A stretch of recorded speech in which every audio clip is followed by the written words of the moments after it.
6,000 ரூபாய் நிவாரண தொகையை வழங்குறாங்க அப்படின்ற மாதிரி நாம் தமிழர் கட்சி ஒருங்கிணைப்பாளர் சீமான் ஒரு குற்றம் சாட்டியிருக்காங்க.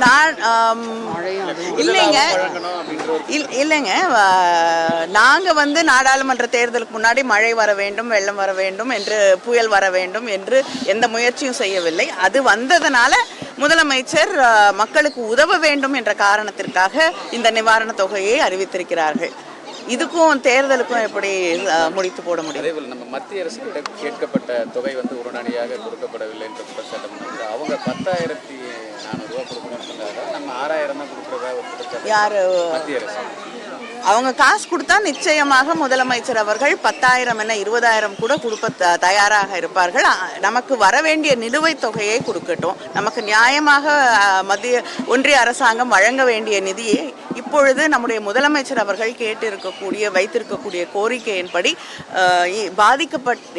சென்னையிலே ஏற்பட்டிருக்கக்கூடிய பாதிப்புகளுக்கு நாம் கேட்டிருக்கக்கூடிய சரியான கிட்டத்தட்ட 7,000 கோடிக்கு மேல் பாதிக்கப்பட்டிருக்கிறது என்று முதலமைச்சர் அவர்கள் நிவாரணம் கேட்டிருக்கிறார்கள். அதை வழங்கினால் நிச்சயமாக ஏற்றி வழங்கக்கூடிய வாய்ப்பு உருவாகும். நன்றி.